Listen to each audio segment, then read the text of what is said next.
이 레위의 세 아들이 있습니다. 고핫, 무라리, 게르손이라는 세 아들이 있는데 이 구약 시대에 찬양대는 이 세 아들의 자손들, 그 자손들이 찬양대 역할을 맡았습니다. 찬양대 가운데에는 고핫 자손, 가령 헤만이 서고, 또 찬양대 우편에는 게르솜 자손 아삽이 서고, 또 좌편에는 무라리 자손 에단이 서서 여호와의 집에서 하나님을 찬송하는 일을 맡았습니다. 우리가 오늘 읽은 시편 89편은 시편은 5개의 묶음이 있는데 세 번째 묶음에 해당합니다. 73편부터 89편이 세 번째 묶음입니다.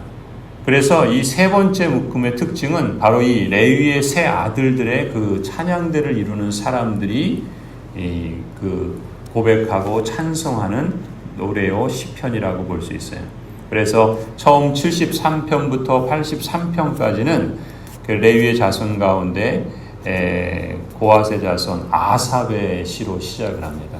그리고 어제 우리가 보았던 88편은 헤만, 그리고 오늘 89편은 에단, 이렇게 이 레위의 세 자손들이 이 찬양대 역할을 맡았던 사람들이 고백하고 찬송한 시가 바로 이 세 번째 묶음이죠. 그 가운데 이 세 번째 묶음의 마지막 시편인 시편 89편은 이런 배경이 있어요. 그 남유다의 르호보암 왕이 이제 솔로몬의 아들이잖아요. 그때 이제 르호보암 왕 때 그 오늘 그 라합이라고 표현되는 이집트, 그 이집트의 왕 시삭이 유다를 침공하는 그러한 사건이 있습니다. 그러니까 유다의 입장에서는 당시 이집트는 큰 제국입니다. 이러한 제국이 아주 작고도 작은 조그만 땅덩이에 이스라엘을 쳐들어왔으니 이것은 풍전등화라 할 수 있죠. 바람 앞에 촛불과 같이 그야말로 위기 상황입니다. 그런 위기 상황 속에서 한 성도가 이 국가의 큰 재난을 맞이해서 하나님 앞에 아뢰는 그러한 그 찬송이요, 사실은 기도가 바로 이 시편 89편입니다. 그러니까 이 성도는 하나님께서 그 작고 미약하고 미미한, 그럼에도 불구하고 하나님께서 친히 택하여 부르신 이스라엘 언약 백성과 맺으신 그 언약을 상기시키면서 주님의 그 사랑, 그리고 주님의 그 신실하심을 찬송합니다. 왜요? 언약의 신실하신 하나님께서 택하신 백성들을 구원해 주시고 도와주시기를 그 언약의 기초에서 간구하는 겁니다. 그래서 오늘 89편 1절부터 4절을 보시면 이 시편의 성도는 이 전쟁과 국가의 위기를 맞이한 상황에서도 하나님의 사랑과 신실하심을 찬양하면서 그 사랑과 신실하심으로 다윗과 맺은 언약을 이루어 주실 것을 신뢰하며 간구하고 있는 겁니다. 1절부터 4절을 보시면 내가 영원히 주님의 사랑을 노래하렵니다. 대대로 이어가면서 내 입으로 주님의 신실하심을 전하렵니다. 참으로 내가 말하겠습니다. 주님의 사랑은 영원토록 굳게 서 있을 것이요 주님께서는 주님의 신실하심을 하늘에 견고하게 세워두실 것입니다. 이 성도가 왜 이렇게 찬양하는가? 그 근거가 무엇인가?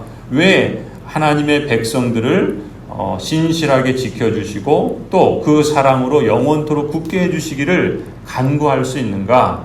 그 사실은 지금 이 르호보암 시대 때 맞이한 그 국가적 위기는 그 바로 할아버지 때 다윗에게 하나님께서 약속해 주셨거든요. 뭐라고 약속하셨습니까? 3절이에요. 주님께서도 말씀하십니다. 나는 내가 선택한 사람과 언약을 맺으며 내 종 다윗에게 맹세하기를 내가 너의 자손을 영원히 견고히 세우며 너의 왕위를 대대로 이어지게 하겠다고 하였다. 하나님께서 지금 다윗 때 이렇게 약속하셨는데 불과 얼마 되지도 않아서 국가적 위기를 맞이한 거예요. 그러니까 하나님께서 영원토록 지켜주시겠다. 그리고 그 후손의 왕위를 대대로 이어지게 하겠다 하셨는데 지금 어떤 상황입니까? 나라가 망하게 생기고 국가적인 재난에 지금 직면하고 있다는 것이죠. 그러니 어떻게 기도할 수밖에 없습니까? 하나님께서 다윗을 택하시고 언약을 맺으셨을 뿐만 아니라 하나님께서 친히 약속하신 대로 다윗뿐만 아니라 다윗의 자손을 영원히 견고하게 세워주옵소서. 그 왕위를 대대로 이어지도록 하나님의 사랑과 무한한 능력으로 역사하여 주옵소서. 그렇게 찬송하고 간구하는 것이죠.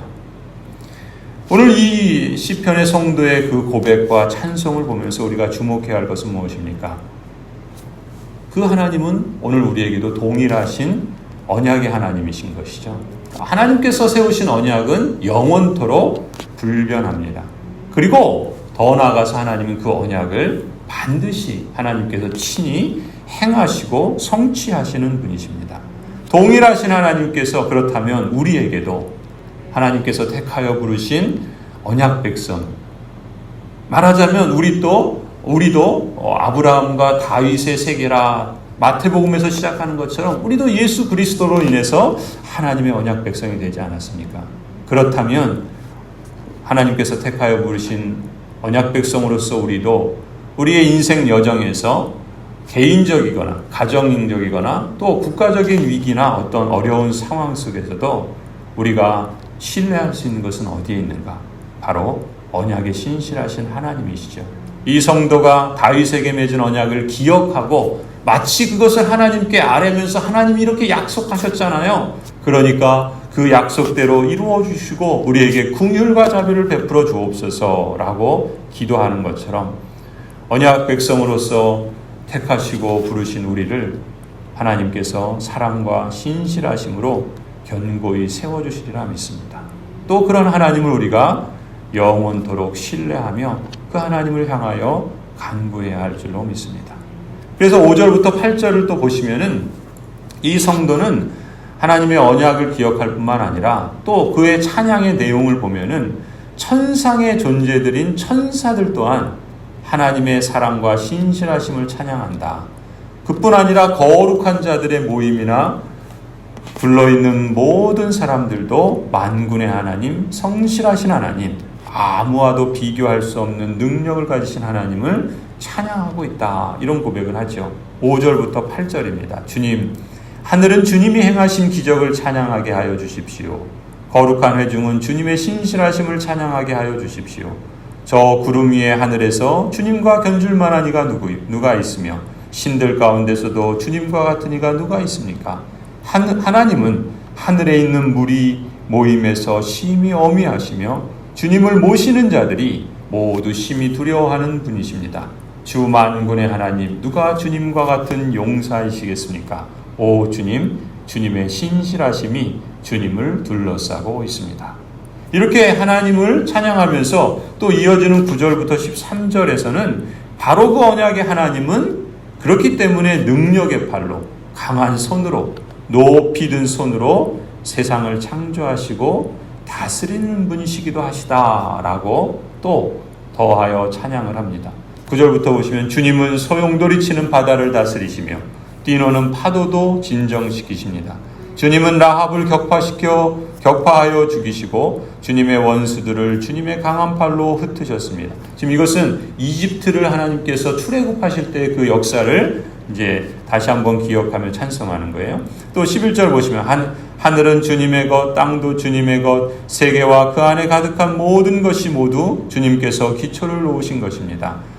자폰산과 아마누스 산을 주님이 창조하셨으니 다볼산과 헤르몬산이 주님의 이름을 크게 찬양합니다. 이스라엘의 대표적인 큰 산들조차도 사람들은 큰 산이나 그 어떤 장엄한 자연을 보면 숭배를 하잖아요. 거기다 절을 하고 거기다가 소원을 빌고 그러는데 그런 것조차도 하나님께서 지으신 피조물이다라는 것이죠. 그래서 주님의 이름을 크게 찬양하는 겁니다. 13절 주님의 팔에 능력이 있으며 주님의 손에는 힘이 있으며 주님의 오른손은 높이 들렸습니다. 여러분 이 찬양의 내용처럼 하나님께서는 만군의 주이시고 또 만왕의 왕이시기 때문에 천상의 모든 영적인 존재들, 천사들조차 하나님께서 다스리십니다. 또 이 땅의 모든 권세, 또 이 땅의 어떤 그 피조물도 다 하나님께서 주관하시고 심지어 하나님은 원수들까지도 주관하시는 분이십니다. 따라서 이 세상 천지에는 하나님보다 높으신 분이 없고 여호와보다 더 힘센 용사가 없습니다. 이처럼 전능하시고 강하신 하나님이 하나님의 택하시고 부르신 언약 백성인 우리를 위하시고 지키시니 언약 백성으로서 우리는 아무리 거칠고 험한 세상에 있다 할지라도 궁극적인 평안과 진정한 안식을 주님 안에서 발견할 수 있으리라 믿습니다. 하나님의 언약 백성 여러분, 우리를 사랑하시고 우리를 위한 약속을 신실하게 이루시는 왕이신 하나님을 찬양하며 신뢰하십시다. 14절부터도 이렇게 고백합니다. 정의와 공정이 주님의 보좌를 받들고 사랑과 신실이 주님을 시중들며 앞장서 갑니다. 축제의 함성을 외칠 줄 아는 백성은 복이 있습니다. 그들은 주님의 빛나는 얼굴에서 나오는 은총으로 살아갈 것입니다. 그들은 온종일 주님의 이름을 크게 외치며 주님의 의로우심을 기뻐하실 것입니다. 주님께서는 그들의 영광스러운 힘이십니다. 주님의 사랑 덕분에 우리는 승리의 뿔을 높이 쳐들게 됩니다. 참으로 주님은 우리의 방패이십니다. 이스라엘의 거룩하신 하나님, 참으로 주님은 우리의 왕이십니다. 아멘. 언약의 신실하신 하나님께서는 당신의 나라와 당신의 언약 백성들을 사랑과 신실하심으로 통치하십니다. 따라서 그 자손을 영원히 견고하게 하시고 그 왕위를 대대에 세우시겠다고 하나님께서 약속하신 그 언약은 영원한 언약이요 그분의 성품에서 나오는 것이기 때문에 반드시 지키시고 성취하실 줄 믿습니다. 사람은 변한다고 하지요. 또 사랑도 변한다고 합니다. 그래서 세상에 믿을 사람 하나도 없다고 하지만 하나님께는 결코 해당되지 않는 내용이죠. 하나님과 그분의 변함없는 약속에 대해서 우리가 어떤 형편에서도 그 하나님을 신뢰할 수 있기를 원합니다. 신실하신 하나님께 그렇기 때문에 찬양을 드리고 또 하나님을 신뢰하며 화답하기를 원합니다.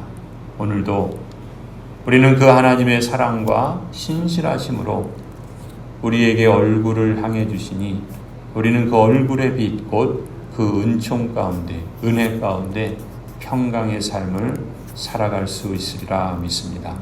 우리의 힘이 되시고 또 우리의 방패도 되시고 우리의 찬송과 소망이 되시는 신실하신 하나님, 그 주님의 변함없는 사랑을 우리 마음에 되새기십시다. 그 주님의 영원하신 신실하심을 우리의 마음속에 새기십시다. 그래서 오늘 여러분의 찬송과 위로의 이유가 되고 또 그 사실이 오늘 우리들의 기쁨과 소망의 근거가 되기를 간절히 축원합니다.